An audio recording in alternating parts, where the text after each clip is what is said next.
Hello everyone. सो अभी बज गए हैं सुबह के 11। और अब हमने अपना जो दिन का मेरा काम था वो कंप्लीट करने के बाद में जो सेकंड स्टडी स्लॉट है वो कंप्लीट करने के लिए बैठ गई हूँ।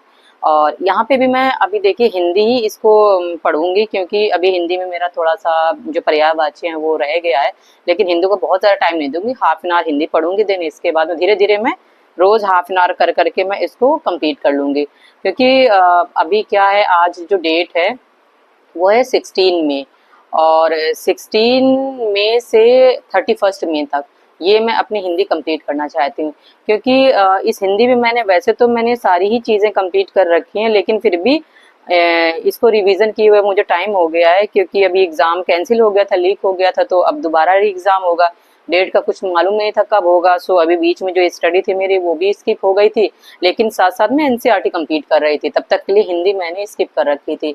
लेकिन अभी हिंदी क्या है, दोबारा फिर से मुझे रिस्टार्ट करनी है। कुछ टाइम से मैं हिंदी के पर्यायवाची थे वो मुझे बिल्कुल भी याद नहीं होते थे। और अभी क्या है, लास्ट टाइम जो एग्जाम दिया था उसमें पर्यायवाची में थोड़े थोड़े करके गई थी, बट पर्यायवाची में बहुत ज़्यादा नहीं करके गई थी।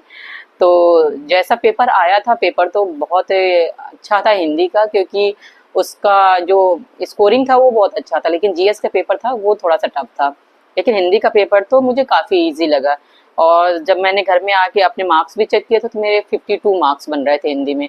लेकिन इस बार जो है हिंदी मुझे 55+60 में से तो करनी ही करनी है। ये मेरी कोशिश रहेगी कि मैं इतने तो अच्छे से करके ही आऊँ। मतलब क्योंकि इसमें आप जानते हैं कि नेगेटिव मार्किंग भी है आरओ में।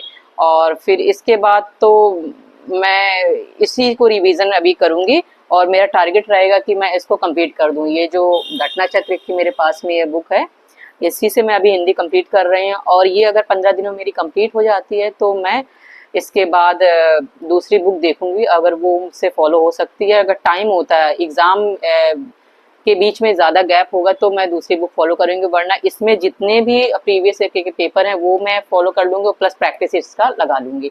तो इसी से मेरी हिंदी कवर हो जाएगी।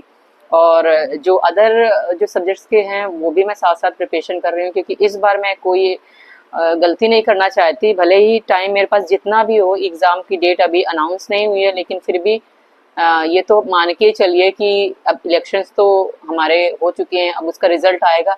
इसके बाद ही अब देखिए आयोग क्या है कि वो भी तो अपनी कोशिश करेगा ना कि अब कितनी जल्दी जो वैकेंसीज थी जो डिले हो रही थी वो भी अनाउंसमेंट उनका करेगा। प्लस जो एग्ज़ाम रीशेड्यूल होने थे वो भी इनके लिए कंडक्ट भी कराएगा। तो होपफुली कि जो भी हमारे आरक्षित जो डेट्स थी, जैसे कि अभी आरओ का था, आरओ का आप जानते हैं फैब में होना था, इसका पेपर फैब में हो गया था। अब फैब में होने के बाद में इसके 3-4 महीने बाद मेंस का भी होना था।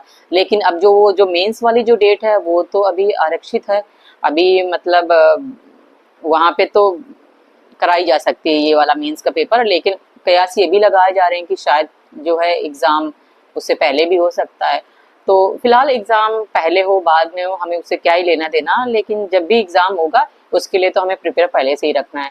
तो अभी मैं इसको ही पढ़ूंगी, और इसके बाद फिर एनसीईआरटी की जो अदर सब्जेक्ट की बुक्स हैं उनको करूंगी, और साथ में नोट्स भी मेरे कंप्लीट हैं।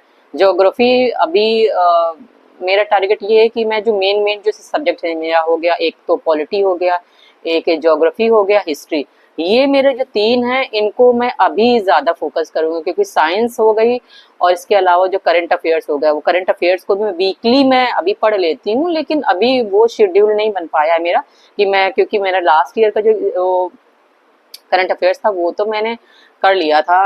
और लेकिन इस ईयर का जो है वो मेरा अभी नहीं हुआ है, लेकिन उसको भी मुझे करना है कंप्लीट। सो होपफुली मैं जिस तरह से फॉलो कर रही हूँ कि आप भी अगर इस वीडियो को देख के थोड़ा सा भी आपको लग रहा है कि हाँ किस तरह से स्ट्रेटजी बनानी चाहिए, तो प्लीज़ आप मुझे कमेंट करिएगा। और चलिए, सो अभी मैं इसको पढ़ लेती हूँ, देन इसके बाद मैं आपसे ये हिंदी जब मेरी मैं पढ़ लूँगी। मैं अभी 10-10 का सेट्स बना रही हूँ कि पर्यायवाची में 10 का सेट्स बना लूँ। ऐसे 10-10 का सेट्स बना बना के, क्योंकि पर्यायवाची में आप जानते हैं कि एक जो वर्ड होता है उसके अंदर हमारे कम से कम 8 से 10 वर्ड्स होते हैं। और 8 से 10 वर्ड्स का मतलब आप समझ सकते हैं मल्टीपल में, मतलब 10 वर्ड, अगर 10 तो नहीं किसी किसी में हो सकते हैं, लेकिन ये है कि 5 to 6 तो होते ही होते हैं। 5 to 6 का मतलब समझ सकते हैं कि आप 10 वर्ड्स पर डे अगर लर्न करेंगे तो 60 तो कम से कम आपको पर डे पर्यायवाची लड़ हो ही जाएंगे।